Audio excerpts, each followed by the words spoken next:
Excellency, Chancellor Scholz, Vice Chancellor Dr. Robert Habeck, Bharat सरकार के मंत्रीगण,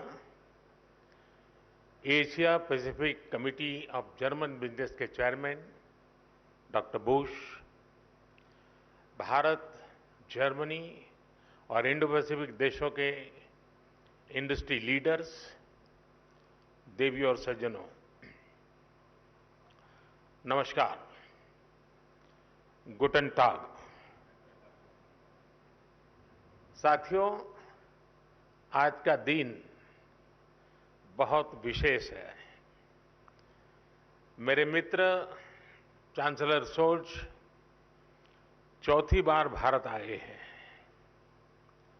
पहले मेयर के रूप में और 3 बार चांसलर बनने के बाद उनका यहां आना भारत जर्मनी संबंधों पर उनके फोकस को दिखाता है।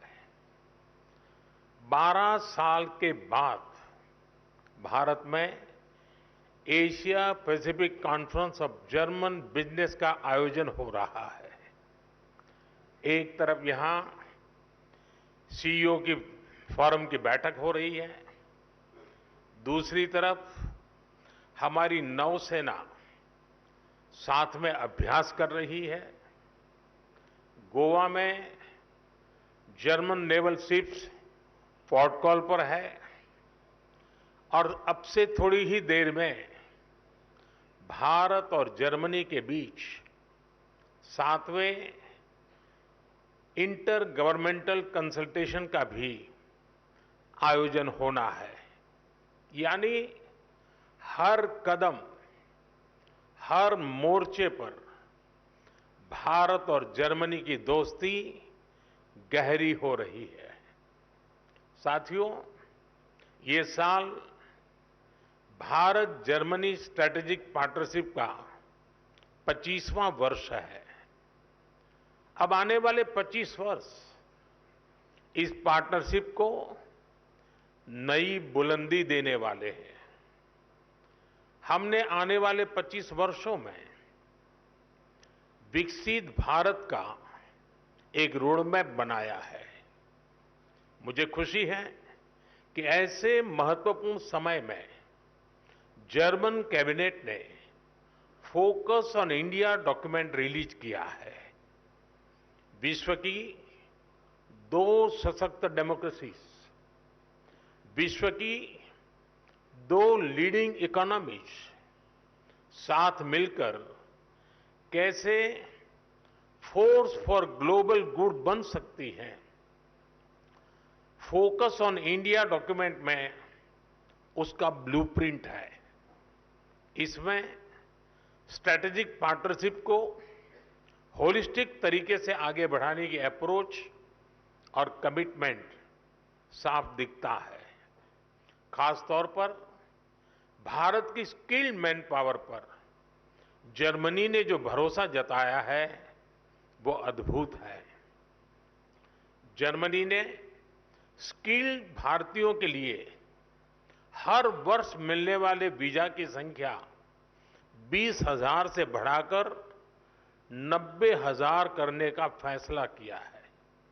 मुझे विश्वास है कि इससे जर्मनी की ग्रोथ को नई गति मिलेगी।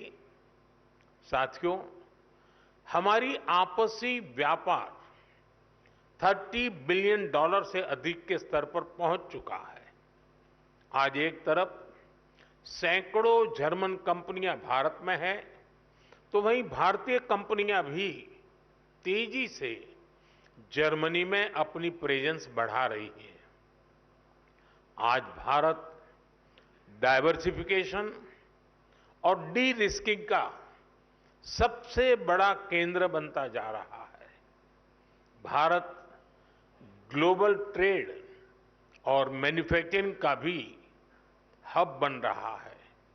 ऐसे में आपके लिए make in India, make for the world का ये सबसे उपयुक्त समय है। साथियों, ईयू और एशिया पैसिफिक क्षेत्र के बीच संबंध मजबूत करने में एशिया पैसिफिक कॉन्फ्रेंस का महत्वपूर्ण रोल रहा है। लेकिन मैं इस मंच को सिर्फ ट्रेड और इन्वेस्टमेंट के सीमित दायरे में ही नहीं देखता हूं। मैं इसे इंडो पैसिफिक क्षेत्र और विश्व के बेहतर भविष्य की साझेदारी के रूप में देखता हूं। दुनिया को स्टेबिलिटी और सस्टेनेबिलिटी की जरूरत है, ट्रस्ट और ट्रांसपेरेंसी की जरूरत है। चाहे सोसाइटी हो या फिर सप्लाई चेन, हर मोर्चे पर इन वैल्यूज को बल देने की जरूरत है। इनके बिना कोई भी देश, कोई भी रीजन अपने बेहतर फ्यूचर की कल्पना नहीं कर सकता। इंडो पैसिफिक रीजन तो दुनिया के फ्यूचर के लिए बहुत जरूरी है। ग्लोबल ग्रोथ हो, पॉपुलेशन हो, स्किल्स हो, इस रीजन का कंट्रीब्यूशन और पोटेंशियल दोनों बहुत व्यापक है।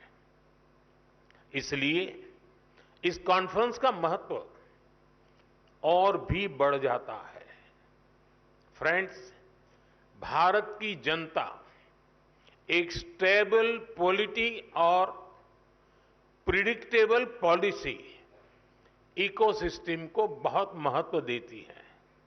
यही वजह है कि 60 साल बाद एक सरकार को लगातार थर्ड टर्म मिला है। भारत की जनता का ये ट्रस्ट बीते एक दशक में रिफॉर्म, परफॉर्म, ट्रांसफॉर्म वाली गवर्नेंस के कारण मजबूत हुआ है। जब देश का सामान्य नागरिक ये सोच रहा है, तब आप जैसे बिजनेस के लिए, आप जैसे इन्वेस्टर्स के लिए भारत से बेहतर स्थान क्या हो सकता है। साथियों, आज भारत डेमोक्रेसी, डेमोग्राफी, डिमांड और डेटा, इसके 4 मजबूत पिलर्स पर खड़ा है। टैलेंट, टेक्नोलॉजी, इनोवेशन और इंफ्रास्ट्रक्चर भारत की ग्रोथ के टूल्स हैं। इन सभी को ड्राइव करने वाली एक और बड़ी ताकत आज भारत में है। ये ताकत है एस्पिरेशनल इंडिया, यानी एआई, आर्टिफिशियल इंटेलिजेंस और एआई एस्पिरेशनल इंडिया की डबल ताकत भारत के पास है। और एस्पिरेशनल इंडिया को हमारा यूथ ड्राइव कर रहा है। बीती सदी में डेवलपमेंट को मुख्यतः नेचुरल रिसोर्सेज ने गति दी थी। 21st सेंचुरी को ह्यूमन रिसोर्स और ह्यूमन इनोवेशंस गति देने वाले हैं।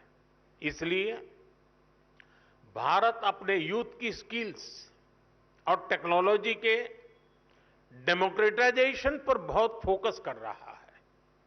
साथियों, भारत भविष्य की दुनिया की जरूरतों के लिए आज काम कर रहा है।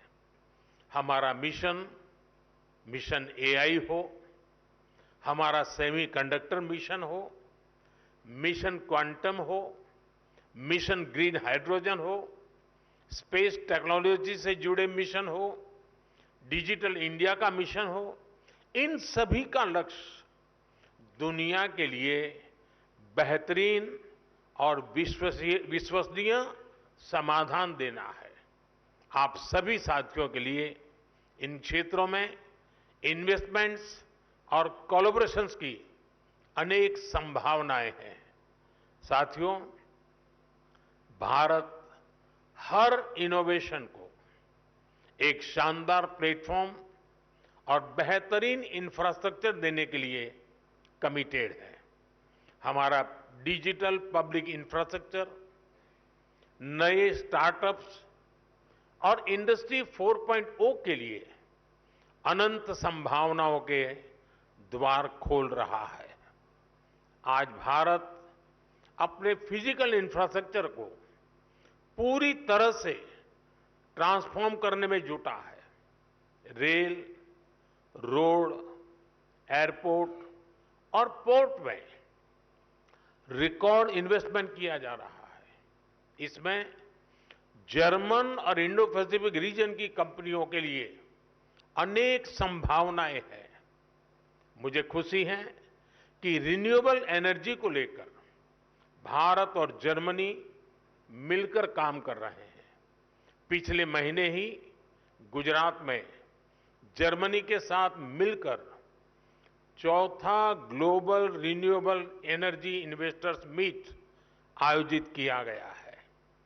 ग्लोबल लेवल पर रिन्यूएबल एनर्जी में निवेश के लिए भारत जर्मनी प्लेटफॉर्म भी लॉन्च किया गया है।